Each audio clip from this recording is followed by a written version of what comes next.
speech for a Nobel Prize winner to give, an implicit condemnation of a century of intellectual and social trends, and a real tribute to Mises, who had stuck by his principles and had never given in to the academic trends of his time. A similar story could be told about the life of Muriel Rothbard, who might have become a major star in an Ivy League department, but instead decided to follow the lead of Mises in economic science. He taught for many, many years at a tiny college in Brooklyn at very low pay. But with Mises, this element of Rothbard's life is largely forgotten. After his death, people have forgotten about all the trials and difficulties these men face in life.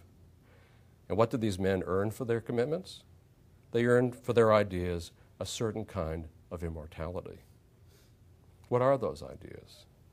They said that freedom works and freedom is right, that government does not work, and that is the source of great evil in this world. They proved these propositions with thousands of applications. They wrote these truths in scholarly treatises and popular articles, and history has vindicated them again and again. We are living now through another period of economic planning, and we are seeing economists split on both sides. The overwhelming majority are saying what the regime wants them to say. To depart too much from the prevailing ideology of power is more of a risk than most want to take. A small minority, the same group that warned of the bubble, are again warning that the stimulus is a fake, and they are going against the grain in saying so. I'm with Hayek on this point. To be an economist with integrity means having to say things people do not want to hear, and especially to say things that the regime does not want to hear. It takes more than technical knowledge to be a good economist. It takes moral courage, and that is in even shorter supply than economic logic. Just as Mises needed Hazlitt and Fertig and others, economists with moral courage need supporters and institutions to back them up and give them a voice. We must all bear this burden. As Mises said, the only way to fight bad ideas is with good ones, and in the end, no one is safe when civilization is sweeping to destruction. Thank you. Lew, at LewRockwell.com, do you have any new publications that you're especially proud of over the past couple of months or coming up over the next few months? Well, not so much LRC has new articles every day, and we hope to keep that up. But as to publications, I'll mention the vast publishing program that Jeff Tucker has undertaken at the Mises Institute. If you take a look at the website, you'll see thousands of books and papers and thousands of hours of video and audio are all up there for free to listen to. And we've published more than 200 books this year. That would actually put us normally in the category of a huge publishing house. These are classics of Austrian economics and of libertarianism, of classical liberalism, long and unavailable.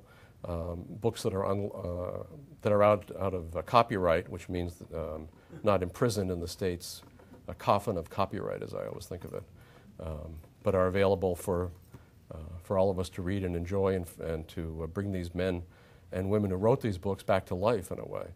Their ideas to be read again and to have influence again. So what we want to do is we want to bring every single book of interest to students and scholars today, or works that should be of interest, again in Austrian economics and in libertarianism and revisionist history, anti-war areas. We want to make them all available online, and we want to make them available in printed copies too. And again, they have to be out of print, that is not in the government copyright system. But in fact, if there are favorite books you have that you think are important, we're very glad to get suggestions as to what we ought to be publishing and what we ought to be putting up on the web. What major universities would you consider the hope for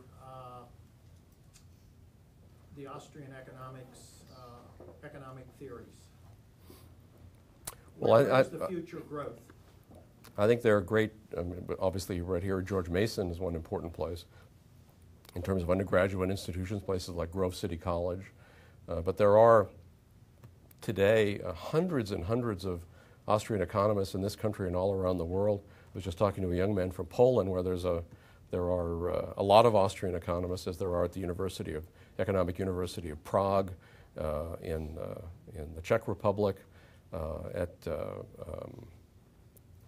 University of Angers in France, where Guido Hulsmann teaches, at the Juan Carlos XIII University in Madrid, where Jesus Huerta de Soto and other Austrians teach. I mean, it really is a burgeoning movement. So there are many institutions, but I think I would, like more, maybe perhaps more to talk about the individuals, the scholars, the teachers, students, who are the ones who are going to carry this forward, not the institutions as such, obviously.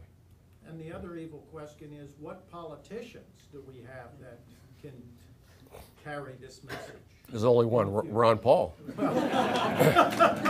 the only one.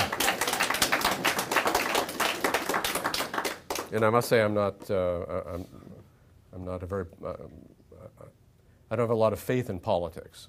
Right. And I know people tell me, well, gee, we can have, elect other great people like Ron Paul to office. One good guy in 200 years is not much of a record, however. So I'd like to be proven wrong, we'll see. But I don't think we can, you mean, can we look to that place not too far, the district of parasites not too far from here? No, I don't think for much of anything except trouble.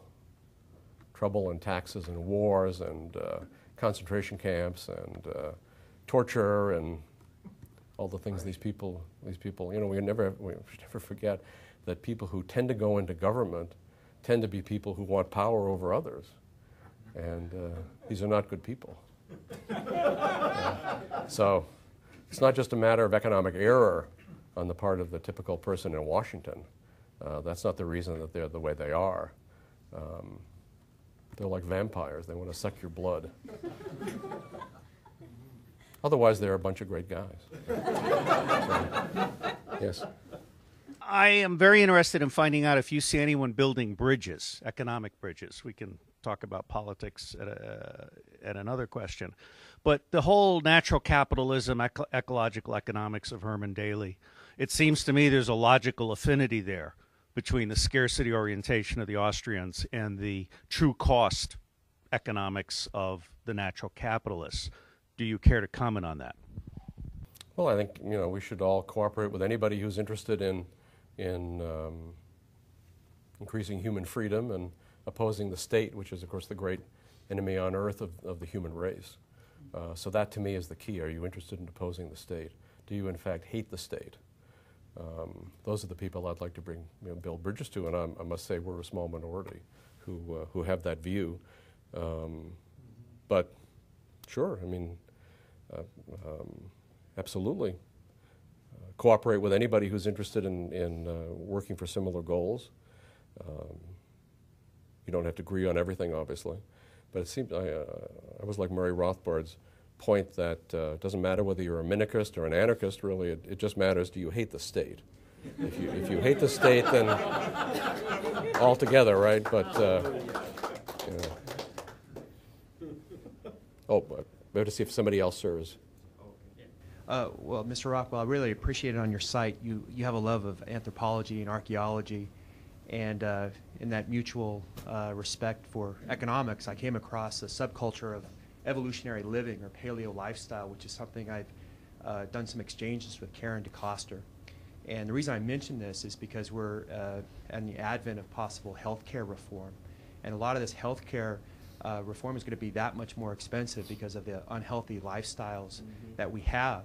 And with that, the bookend to the healthcare reform is going to be the soda tax and things like this. And I just kind of wanted to mention that I think that on your site, in addition to being opposed to the soda tax and the fat tax and all of that, the bookend of that opposition should be opposition to agricultural subsidies that make these high fructose corn syrup and these cheap carbohydrates that make all this snack food. So if we're going to subsidize it on the front end and tax it on the back end, we should have opposition to both too. Oh, and, of course, I couldn't agree more. Absolutely. I really appreciate your. I don't want subsidies for anybody. Yeah, your certainly website not doing the, not for agriculture. And I'll just mention when you mentioned this healthcare reform, and I appreciate everybody being here instead of being home watching Obama and memorizing his talk. But the government cannot provide health care. You know, this is one of those scam lying propagandistic terms. As Mises always pointed out, you know, first of all, you can't actually define